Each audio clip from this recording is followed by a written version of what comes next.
आदर सहित यथा योग्य सम्मान एवं अभिवादन भी हमारे द्वारा नियमित रूप से प्रतिदिन कुंडली फलादेश पर आधारित कक्षा आयोजित की जाती है। बहुत ही जल्द हमारे द्वारा पूर्ण बेसिक से लेकर फलादेश तक की कक्षा आयोजित की जाने वाली है। यदि आप उस कक्षा में शामिल होना चाहते हैं तो स्क्रीन पर दिख रहे नंबर पर व्हाट्सएप पर कक्षा में शामिल हो सकते हैं। साथ ही यदि आपने अभी तक अपने इस चैनल को सब्सक्राइब नहीं किया है तो सब्सक्राइब अवश्य कर ले। और आइए चलते हैं, अब आज की विषय वस्तु शुरू करते हैं। से कोई व्यक्ति विवाह के लिए प्रश्न कर रहा है कि हमारी विवाह अभी होगी या नहीं होगी, तो कुंडली में ऐसे कौन से योग बनने चाहिए? यदि यही कुंडली है तो क्या शीघ्र विवाह के योग हैं, हाँ या नहीं? तो सबसे पहला संबंध की लग्न से एवं सप्तम से सातवां भाव से विवाह देखा जाता है और प्रश्न लग्न का मान रखता है। तो चंद्रमा एवं शनि यानी कि इस उदाहरण कुंडली में लग्नेश एवं सप्तमेश। हाँ हेलो, अरे आशीर्वाद, हम क्लास में बड़ी जैसे क्लास से निकलाई बड़ी तो हम ऐसी कराई बड़ी देखई बड़ी 1 घंटा आधा। हाँ हाँ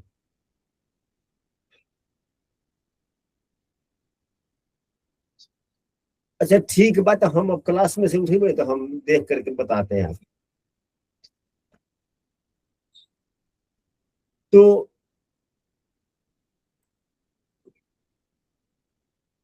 लग्नेश एवं सप्तमेश का परस्पर संबंध, तो क्या इस उदाहरण कुंडली में जो पहला सूत्र बना संबंध किसका? लग्न, लग्नेश का संबंध सातवां भाव या उसके स्वामी से हो। यह संबंध किस प्रकार का हो सकता है? तो युति संबंध। तो लग्नेश जो यहाँ पर बन रहे हैं, लग्नेश चंद्रमा, लग्नेश चंद्रमा है और सप्तमेश शनि है।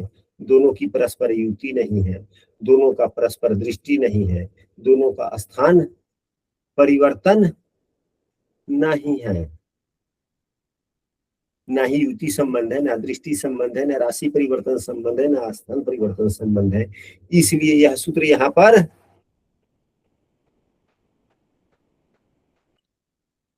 लागू नहीं होता, नहीं होएगा। नहीं नहीं। दूसरा, यदि हमने कहा कि लग्नेश कहीं भी बैठा हो, लग्नेश प्रश्न यदि आपसे करता है कोई व्यक्ति, तो ये कोई जरूरी नहीं है कि कर्क लग्न की ही कुंडली बनेगी, मेष लग्न की भी बन सकती है, वृश्चिक लग्न की भी बन सकती है ना, मेष लग्न का भी बन सकता है, वृश्चिक लग्न का भी बन सकता है, धनु लग्न का भी बन सकता है, मीन लग्न का भी बन सकता है, मकर लग्न का भी बन सकता है, कुंभ लग्न का भी बन सकता है। बन सकता है। तो लग्नेश यदि सप्तम भाव को देखता हो, अगर लग्न अब यहाँ पे 1 नंबर का यदि लग्न हो जाता तो मंगल देव हो जाते लग्नेश। तो लग्नेश यदि सप्तम भाव को देख रहा हो तो विवाह होने के संयोग होते बनेंगे। बन सकते हैं। या लग्नेश लग्न को ही देखता हो, अगर लग्नेश लग्न को ही देखे तो भी शादी होने की संभावनाएं होते बनती है, क्योंकि प्रश्न का प्रतीक प्रतिनिधित्व तो लग्न ही करता है। यदि लग्नेश लग्न को देखता हो या सप्तम भाव को देखता हो, अगर यहीं पे 9 या 12 नंबर की राशि होती तो देवगुरु यहाँ पे बैठे होते तो सप्तम भाव को देख लेते, सप्तम भाव को देख लेते तो शादी होने की संभावनाएं बनती। लेकिन अब यहाँ पर यदि 9 नंबर की राशि होती है, देख लीजिए, तो संभावनाएं बनी। या सप्तम भाव का स्वामी सप्तम भाव को देखे या लग्न को देखे तो संभावनाएं बनती है। यहाँ सप्तमेश शनि देव हैं जो नवम भाव में बैठे हुए हैं, ये नहीं देख रहे हैं, यह देख रहे हैं तो 11वें भाव को देख रहे हैं, तीसरे भाव को देख रहे हैं एवं छठे भाव को देख रहे हैं। न सप्तमे सातवें को देख रहा है, न लग्न को देख रहा है, न लग्न को देख रहा है, न सातवें को देख रहा है। यदि इस प्रकार से भी अगर संबंध बनता है तो विवाह होने की संभावनाएं बनती है। अगर सप्तम अन्य सूत्र पर चलते हैं। अगर सातवें भाव का स्वामी अच्छे स्थिति का होकर, अगर सातवें भाव का स्वामी अच्छे स्थिति का होकर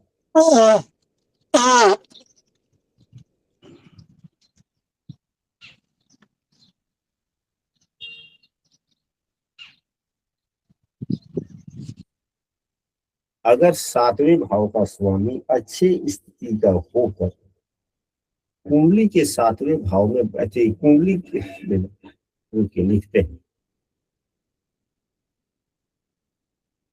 ध्यान व्यक्ति का भ्रमित हो जाता है। वो माइक उनका खुला हुआ था, आवाज आ रहा था अनावश्यक, उसको बंद कर रहे ध्यान नहीं देते।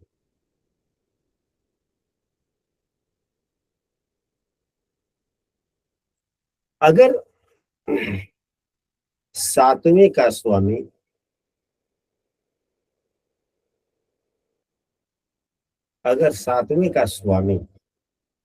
अच्छे स्थिति का होकर, स्थिति अच्छा हो और शुभ भाव में हो और शुभ भाव में बैठा हुआ हो,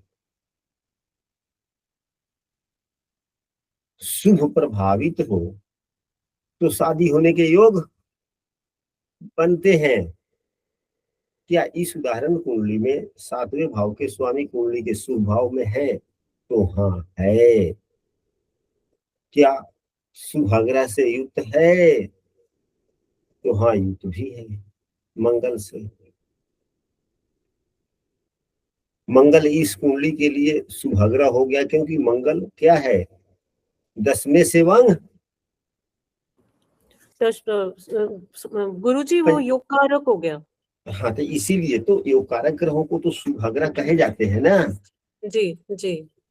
और विवाह का यदि प्रश्न हो तो केंद्र और त्रिकोण भाव के स्वामी को शुभाग्रह की संज्ञा दे सकते देंगे। हाँ, क्योंकि त्रिकोण केंद्र भाव कौन है और त्रिकोण भाव कौन? अभी जो हमने कहा, देखिए फलादेश की विधियां सीखना आसान है, वह तो कहीं हम पुस्तक में भी पढ़ लेंगे, पुस्तक में भी ढेर सारे सूत्र लिखे गए हैं। ये वाली बात थोड़े है कि एक मेरे ही पास में प्रश्न कुंडली की पुस्तकें हैं, दूसरी दुकान में कहीं मिल नहीं सकती, ऐसी बात भी नहीं है। आप लोग कहीं से खरीद सकते हैं, पढ़ सकते हैं, लेकिन जो किसी खास व्यक्ति का जो खास अनुभव है वह तो पुस्तकों में नहीं मिलता। उसके लिए तो उस व्यक्ति से के पास में जाना ही पड़ता है, व्यक्ति से पूछना ही पड़ता है। हमने कहा कि यदि विवाह का प्रश्न हो तो केंद्र भाव और त्रिकोण भाव के स्वामी शुभाग्रह का काम करते हैं, चाहे वह नैसर्गिक पापग्रह ही क्यों न। ऐसा क्यों? इस क्यों का अर्थ क्या हम सबों को समझना चाहिए कि नहीं समझना चाहिए? समझना चाहिए गुरुदेव, समझना चाहिए, समझना चाहिए। तो आप सभी जानते हैं, जब पूर्व में कक्षा शुरू हुई थी तो हमने कहा था, या आप लोगों ने पढ़ा होगा कि विवाह, अगर प्रश्न कुंडली है चाहे कोई कुंडली हो, विवाह कौन करना चाहता है? लग्न। विवाह कौन करना चाहता है? लगन करना चाहता है। तो लग्नेश अगर सप्तमेश को देखे या सप्तमेश से संबंध बनाए तो विवाह करने वाले व्यक्ति जिससे विवाह करना है उससे ही संबंध हो गया है, तो उत्तम बात है ना जी। उसके बाद में आते हैं पंचम भाव। पंचम भाव क्या है? जीवन का according to age, according to स्थिति प्रेम का भाव है। व्यक्ति प्रेम किससे करता है? जीवन साथी से। तो जिससे वह प्रेम करेगा वही देखने अगर सप्तम भाव को देखे, प्रेम अगर सप्तम भाव को देखे तो भी तो अच्छी बात है ना। जी नवम भाव भाग्य भी है, नवम भाव भाग्य है। अगर आपका भाग्य आपके जीवन साथी को देखे तो क्या अच्छा है या बुरा है? अच्छा है गुरुजी। अच्छा है। और भी आगे चलते हैं। अब आइए, तो हम लोगों ने लग्न, पंचम और नवम की बातें कर ली। अब चौथे भाव पर आते हैं कि चौथे भाव के स्वामी क्यों। एक तो केंद्र भाव हो गया, शुभ ग्रह है तो ठीक ही ठाक है। अगर पाप ग्रह भी है तो केंद्र भाव में राशि होने के कारण उसमें उसके पापत्व गुण समाप्त हो गए। एक दूसरा जो है चौथा भाव विवाह की कर्म भूमि है, विवाह का दशमेश है, विवाह भाव से दसम भाव का स्वामी। तो दसम भाव का ही स्वामी यदि विवाह का प्रश्न है तो सप्तम भाव का प्रश्न हो गया। तो सप्तमेश को यदि दशमेश देखे तो यह अच्छा योग है या बुरा योग है? अच्छा योग है। यह सातवें से दसवां भाव हो गया, सातवें भाव से यह दसवां हो गया। तो दसम भाव का स्वामी यदि इस भाव को देख रहा तो अच्छी बात है। अगर यह दसम भाव जो लग्न कुंडली का है तो विवाह से चौथा भाव होता है, विवाह का सुख भाव हो गया, विवाह का सुख भाव। विवाह का सुख भाव हुआ। और केंद्र भाव है तो केंद्र भाव में पापा ग्रह की भी राशि है तो उसमें पापत्व गुण समाप्त हो गया। इसलिए सप्तमेश को यदि केंद्र और त्रिकोण भाव के स्वामी से युति दृष्टि संबंध बनता है तो अच्छी बात है। एक मिनट, हम पुनः क्लास कंटिन्यू करते हैं।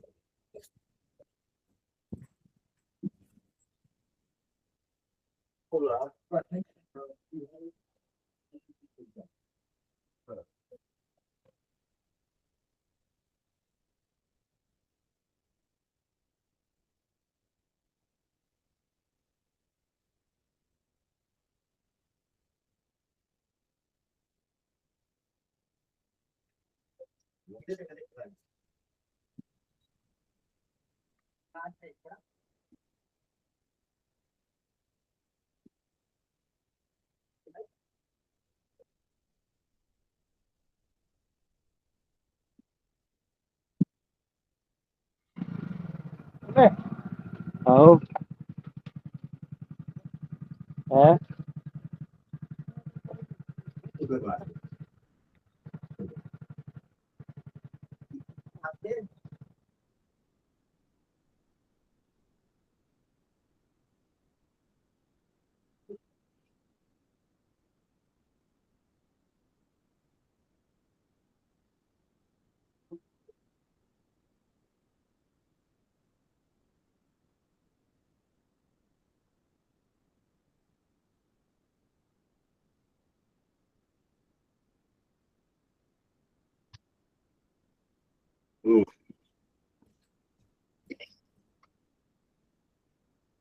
हाँ, तो मैं बोल रहा था कि यदि सप्तमेश का संबंध केंद्र या त्रिकोण भाव के स्वामी से हो तो विवाह होने के योग बनते हैं। तो यहाँ पर एक सूत्र तो दिखा, परंतु सप्तमेश के साथ कुंडली का आकारक ग्रह भी साथ में है। कुंडली का आकारक ग्रह लग्न से 12वां एवं लग्न से तीसरा, ये दोनों भाव के स्वामी बुधदेव है, आकारक ग्रह के साथ हो गया। साथ ही बुधदेव यहाँ पर अपने नीच राशि में भी है, सप्तमेश नीच ग्रह के साथ हो गया, योग कारक ग्रह नीच ग्रह के साथ में हो गया। अतः शादी होने की संभावनाएं समाप्त। कम। तो यदि इस प्रकार की कुंडली बने तो हम क्या उपाय बतला सकते हैं? जहां पे समस्या दिखे, अगर योग भी बने और योग निष्प्रभावी होता हुआ दिखेगा तो व्यक्ति को तो उपाय बतलाने होंगे ना। जी तो उपाय क्या बतलाएंगे हम लोग? सूत्र कम पढ़ने के लिए कम एवं उपाय के लिए ज्यादा। क्योंकि एक से अधिक व्यक्ति जहां जुड़ता है वहां पे आपसी चर्चा होती है और चर्चा का परिणाम अच्छा ही निकलता है। सब स्थितियां ठीक है, केवल बुधदेव खराब है, जिसके कारण शादी में बाधाएं हैं। तो यदि बुधदेव का उपाय किया जाए, बुधदेव का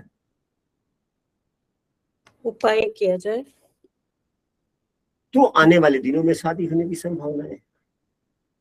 तो बुधदेव नीच राशि में है, बुधदेव का रंग हरा होता है, थोड़ा सा गाय को हरा चरा खिलाए या किसी भी को, या हरे रंग का अनाज जो है थोड़ा चिड़िया वगैरह को खिलाए, मूंग वगैरह, तो बुध का दोष समाप्त होगा। और जो ही देवगुरु बृहस्पति मेरा यह दोष समाप्त होगा, उसके कुछ दिनों के बाद में व्यक्ति रिश्ता के लिए भी जाएगा तो रिश्ता हो जाएगा। सातवें भाव के स्वामी के साथ, सातवें भाव के स्वामी के साथ यदि पुरुष की कुंडली हो, अगर पुरुष के लिए प्रश्न पूछा जा रहा हो कि हाँ लड़का का शादी कब होना है, कुछ सूत्र ऐसे होते हैं जो महिला के लिए प्रश्न पूछे जाए या पुरुष के लिए प्रश्न पूछे जाए, सूत्र एक ही होते हैं। कुछ सूत्र बदल जाते हैं क्योंकि पुरुषों के लिए कारक ग्रह अलग होते हैं और महिलाओं के लिए विवाह के कारक ग्रह अलग होते हैं। अलग होते हैं। तो यदि पुरुष की कुंडली हो और सातवें यानी कि सातवें के स्वामी के साथ शुक्र का संबंध हो या सप्तमेश और शुक्र का किसी भी प्रकार का परस्पर संबंध हो तो शादी होने की संभावनाएं बनती है। यदि इस कुंडली को पुरुष की कुंडली मान ली जाए तो सप्तमेश शनिदेव है और शुक्रदेव में किसी भी प्रकार का संबंध है। शुक्रदेव स्वराशि के हैं, शुक्रदेव शनि को नहीं देख रहे हैं, लेकिन शनि शुक्र को देख रहे हैं। देख रहा है। तो यहां एकल हो गया, क्या हो गया? एकल योग, एक योग हुआ। तो क्या यह योग बने? बिल्कुल नहीं बना।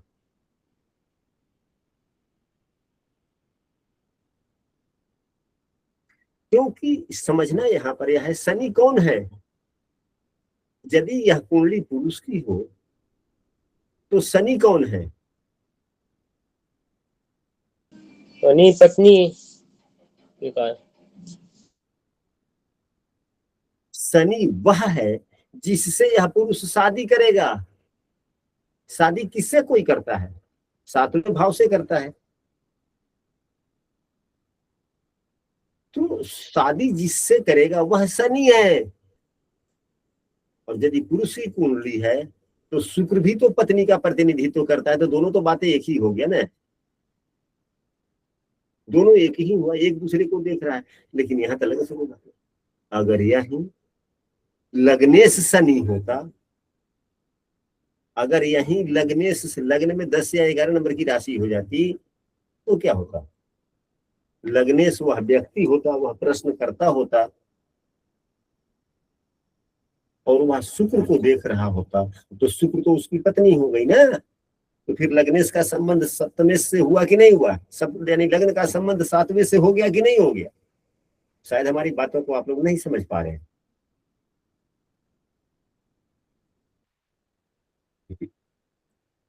नहीं आया समझ।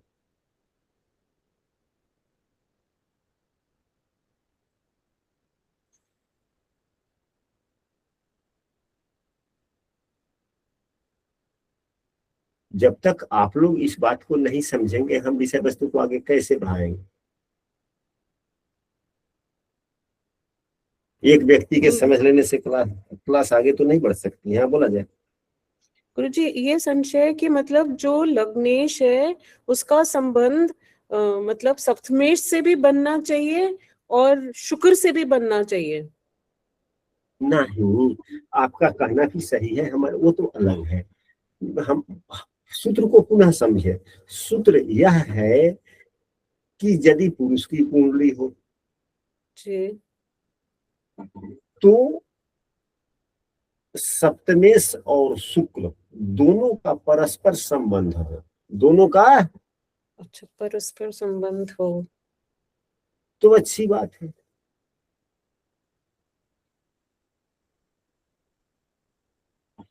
तो यदि शुक्र और शनि की युति होती तो यह योग बन जाता, क्योंकि यह शुक्र कौन है, यह शुक्र किसका प्रतिनिधित्व कर रहा है, इसके पत्नी का प्रतिनिधित्व कर रहा है, और शनि भी इसी का प्रतिनिधित्व, तो दोनों में युति हो जाता है या परस्पर दृष्टि हो जाती है तो योग तो बनता। लेकिन अब शनि अगर सप्तमेश अगर शुक्र को देख रहा है तब तो यह एक एकल योग होगा ना, तो उसमें तो लगने से कोई प्रधानता ही। अगर यही शनि का लग्न होता और लग्नेश के द्वारा शुक्र यदि देखा जाता, लग्नेश के द्वारा यदि शुक्र देखा जाता तो शादी होने की संभावना है, या सप्तमेश और शुक्र की युति या परस्पर संबंध होता तो शादी की संभावना है। यह पुरुषों के लिए। यदि महिला की कुंडली हो तो यही सूत्र क्या लागू करेगा,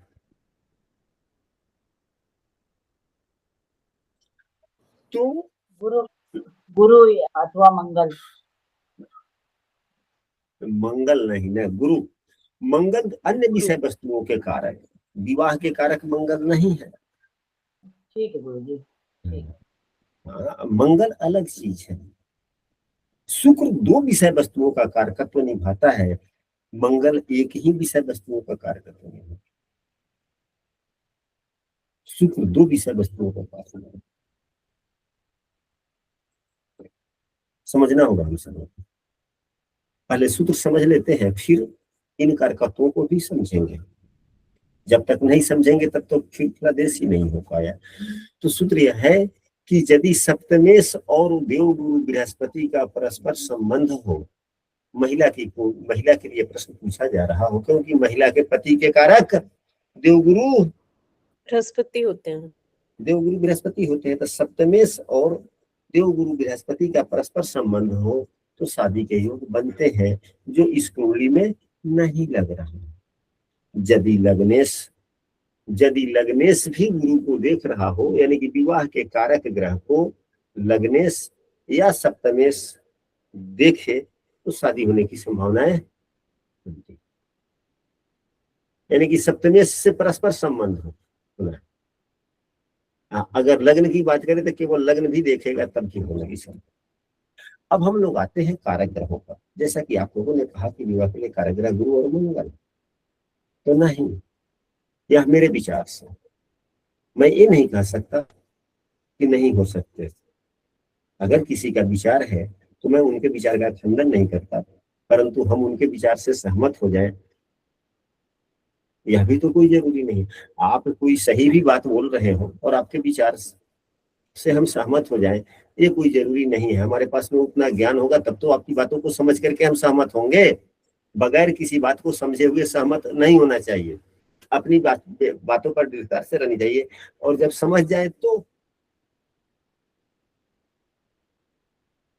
मंगल और गुरु दोनों में अंतर है।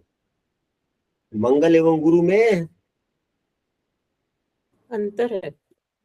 वह अंतर क्या है? हाँ, अंतर है। उस अंतर को हम सब थोड़ा समझ लेते हैं।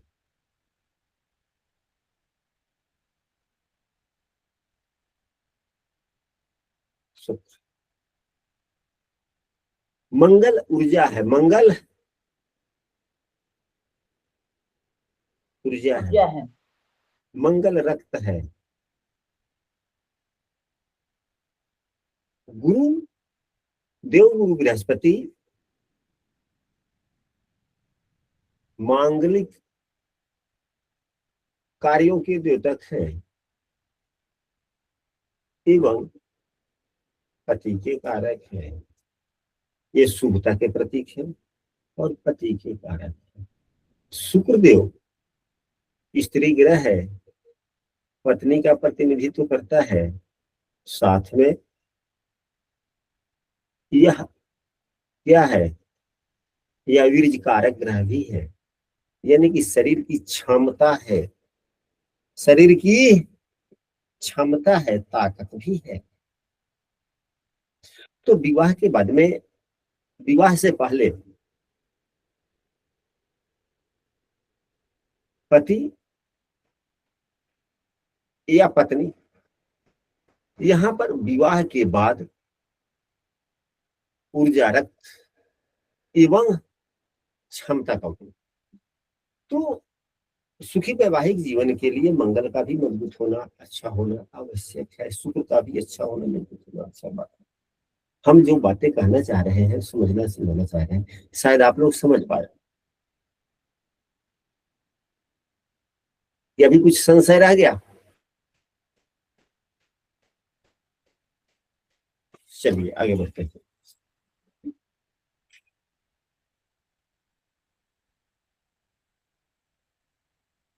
यदि प्रश्न लगने से उपचय स्थान में, उपचय स्थान कौन कौन होता है? तो तीसरा, छठा, 10वां, 11वां। उपचय स्थान में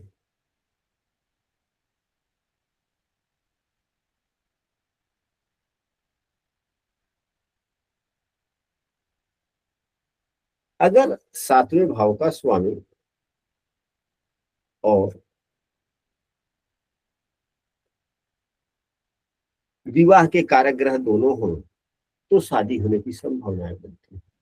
जिसमें छठे भाव को छोड़ देना चाहिए, क्योंकि छठा भाव त्रिक भाव भी है। छठे, 8वें, 12वें भाव में बैठे हुए ग्रह अच्छे फल नहीं देते।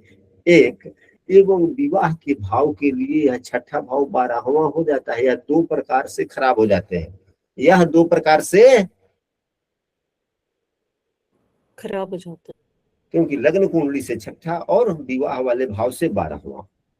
इसलिए छठे को छोड़कर हम ऐसे दूसरे शब्दों में कह सकते हैं कि तीसरे, 10वें, 11वें भाव में यदि विवाह के कारक ग्रह और 7वें भाव के स्वामी का युति हो तो विवाह जल्दी।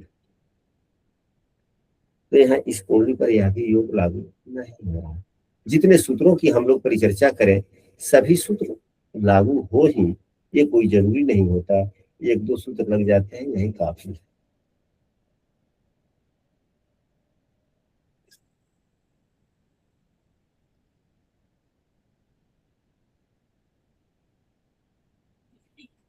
कुंडली में दो प्रकार के भाव होते हैं। कुंडली में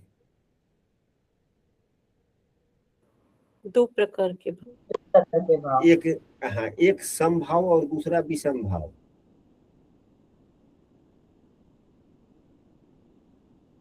समभाव एवं विषम भाव। विषम भाव। समभाव कौन कौन है? तो समभाव दूसरा, चौथा एवं छठा, 8वां, 10वां, 12वां, ये समभाव कहे जाते हैं। ये समभाव हो गए।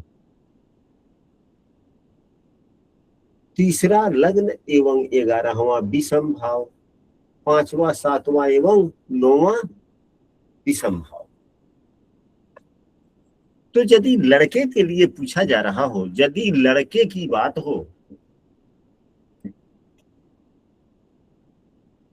लड़के के विवाह की बात हो, तो यदि शनि कहाँ हो? सम भाव में। सम भाव में। राशि की प्रधानता यहाँ नहीं है, क्योंकि शनिदेव तो 2.5 वर्ष एक ही राशि में रहते हैं ना। अगर सम राशि में है तो साल भर 2.5 साल सम में रहेंगे। विषम में है तो 2.5 वर्ष विषम में ही रहेंगे। तो क्या 2.5 वर्ष तक अगर विषम में रहेंगे तो क्या लड़के की शादी नहीं होगी? 2.5 वर्ष में होगी। इसलिए भाव की प्रधानता दी है।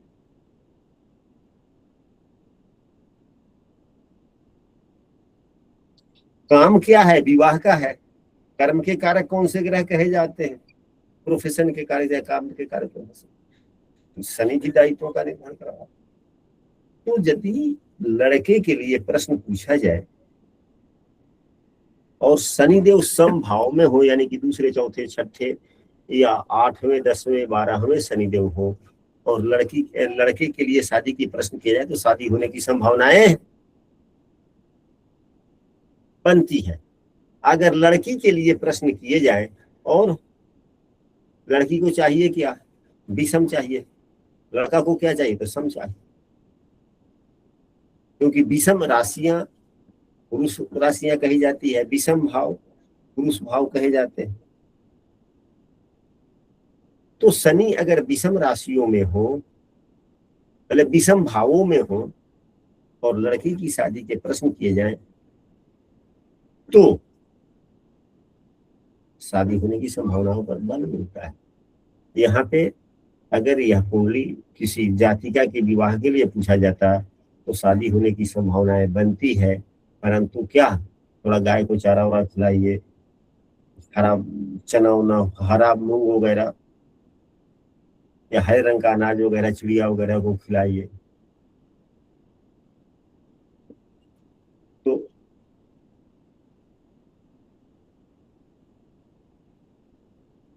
इसी प्रकार से लोग कह देंगे क्या, एक उपाय है, पालक की रोटी बना करके गाय को खिलाइए। पालक क्या है, हरा है, आटा में फेंट दीजिए।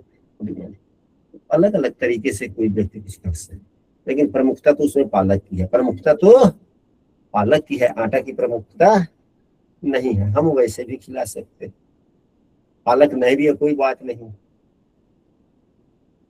अगल बगल, घर के अगल बगल में थोड़ी घास है, उसी को उखाड़ लेंगे, गाय नजर पड़ी खिला देंगे एक बार, मन में भावना रखते हुए, अभी उपाय काफी, वो अभी उपाय किया जा सकता है। किया जा सकता है।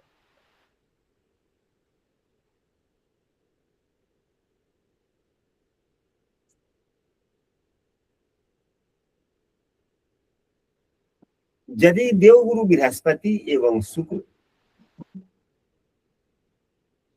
यानी कि शुभाग्रह, कुंडली के शुभाग्रह यदि कुंडली के शुभ भाव में हो या 11वें भाव लाभ भाव में हो तो शादी होने की संभावनाएं बनती है। यहाँ पे शुक्रदेव को देखा जाए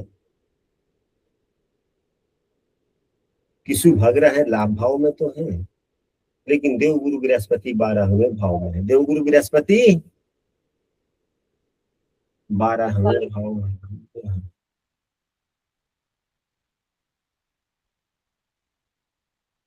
शनि के द्वारा शुक्र देखा जा रहा है, शनि के द्वारा शुक्र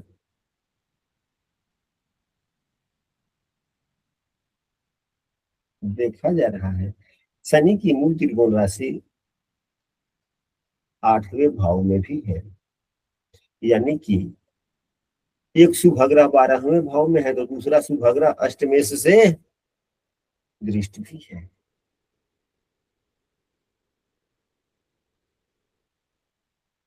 समस्या को बढ़ा देता है।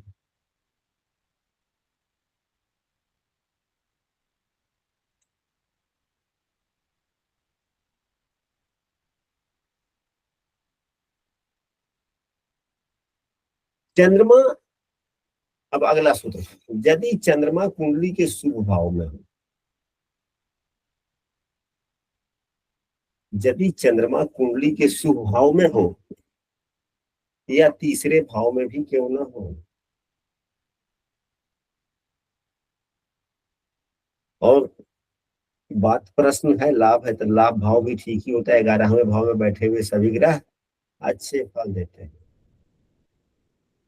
तीसरा भाव वैवाहिक जीवन का यह त्रिकोण बनता है, तीसरा 7वां और 11वां मिलकर, आप सभी विद्वान हैं, एस्ट्रोलॉजर भी हैं, कुंडली में 4 त्रिकोण बनते हैं, चारों त्रिकोण के बारे में आप सबों को पूर्व से ज्ञात है। तो 7वें का शुभ भाव सप्तम भाव का त्रिकोण 11वां एवं तीसरा बनता है, लग्न का त्रिकोण 5वां एवं 9वां बनता है, और केंद्र 7वें का या लग्न का दोनों का केंद्र एक ही हो जाता है। तो इसलिए चंद्रमा यदि शुभ भाव में हो या तीसरे या 11वें भाव में भी हो और शुभाग्रह से देखा जाता हो तो शादी होने की संभावनाएं बनती है। प्रश्न कुंडली में चंद्रमा की बड़ी महत्ता होती है, इसलिए चंद्रमा से तो सब संबंधित सभी सूत्रों को देखना ही चाहिए। जो सूत्र की अभी हम लोगों ने चर्चा किया, यह सूत्र इस कुंडली पर लागू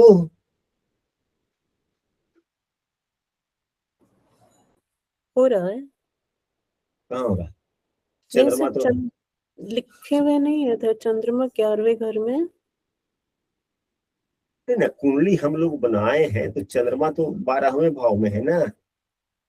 अच्छा, हम लोग 11वें भाव में, मुझे लगा शायद चंद्रमा लिखा हुआ है हाँ इसलिए। हमने लिखकर बतलाया था, हमने यह लिखा था कि चंद्रमा कुंडली के शुभ भाव यानी कि लग्न, चौथा, हाँ, सातवां, 10वां, 5वां या 9वें भाव में हो, या चंद्रमा 11वें भाव या तीसरे भाव में भी हो, कोई बात नहीं, ठीक है। तो क्यों ठीक है?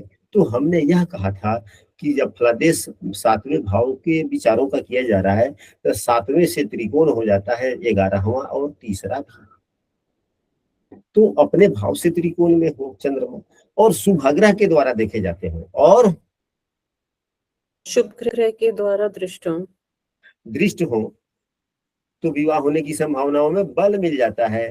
परंतु इस कुंडली में चंद्रमा 12वें भाव में है, जो सप्तम भाव से छठे और लग्न से 12वें है, दोनों ही प्रकार से खराब स्थिति में है।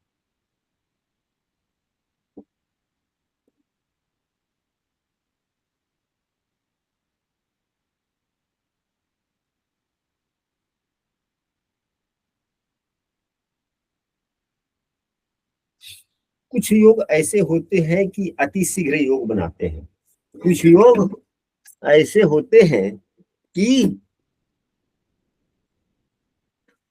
तुरंत के तुरंत योग बनाते हैं। जैसे कि हमने आज से, हमें याद आ रहा है कि कुछ वर्ष पहले, 2-3 वर्ष पहले पूर्व एक कुंडली आई देखने के लिए, तो हमने कहा कि कुंडली देखने के लिए समय नहीं है, आप कुछ बोलिए। तो हम स्वर कुंडली वैसे पूछा हमने कि कुछ कोई एक शब्द बोलिए, फल का नाम बोलिए। हाँ हेलो, हाँ जी,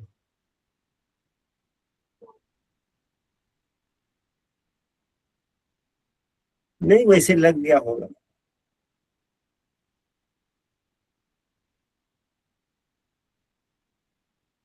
हाँ जी, बोला जाए ना।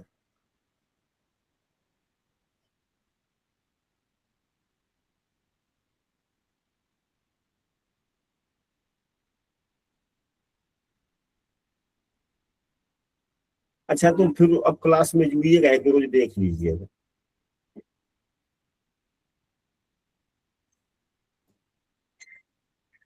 तो कहने का मतलब यह है कि हमने कुंडली देखा था, सीधे प्रश्न कुंडली हमने बनाए थे, कोई शब्द बोल दिया था हमने न, हमने नहीं उनसे पूछा, उन्होंने कोई शब्द बोला था, शायद आम या टमाटर ऐसे शब्द कुछ बोले थे, हमने कुंडली बना दी। तो वहां पे लग्नेश एवं सप्तमेश दोनों एक दूसरे को देख रहे थे, और दोनों में किसी एक के साथ, सप्तमेश के साथ चंद्रमा था, सप्तमेश के साथ चंद्रमा था, यानी कि लग्नेश और सप्तमेश का परस्पर संबंध हो रहा हो या एक दूसरे को देख रहे हो और किसी भी एक के साथ चंद्रमा हो, तो अति शीघ्र विवाह होता है। यानी कि हम सीधा कहते हैं कि विवाह अति शीघ्र होने वाली है, आप बेफिक्र रहे, और जो ही रिश्ता कोई पहला आता है आप जाए वहां पे, रिश्ता पक्का हो जाएगा, तो हो भी जाते हैं।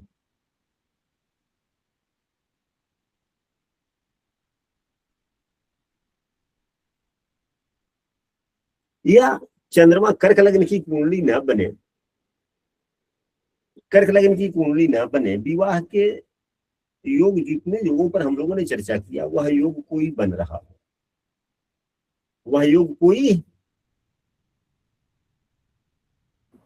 बन रहा हो, योग कोई भी बन रहा हो शादी के लिए, और चंद्रमा लग्न में या 7वें भाव में हो, तो भी अतिशीघ्र विवाह होता है।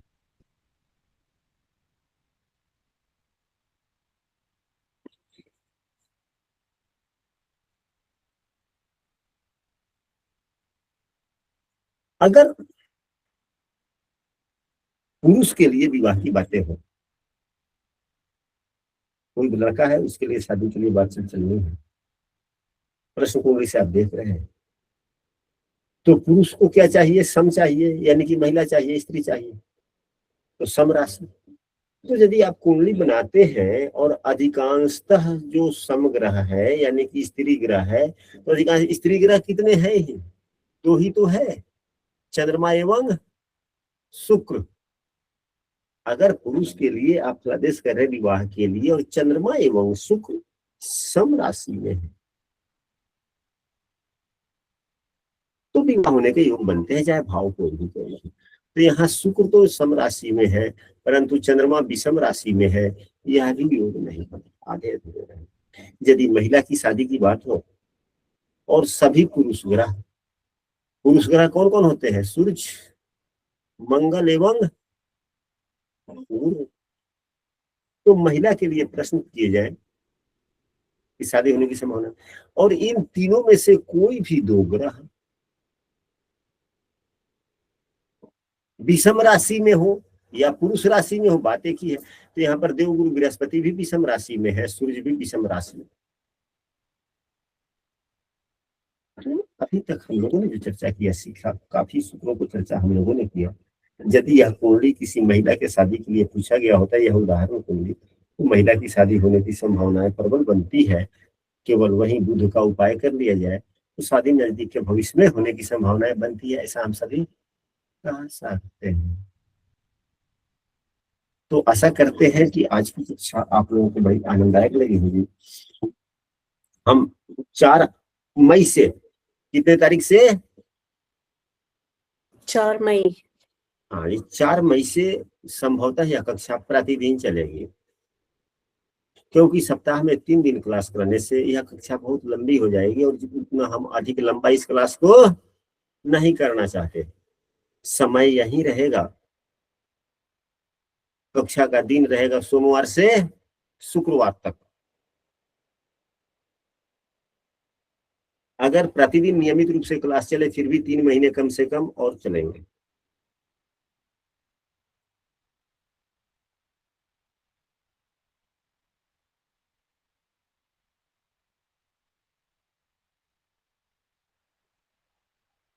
सर एक बार पुनः सम और विषम का जरा समझा दीजिए प्लीज।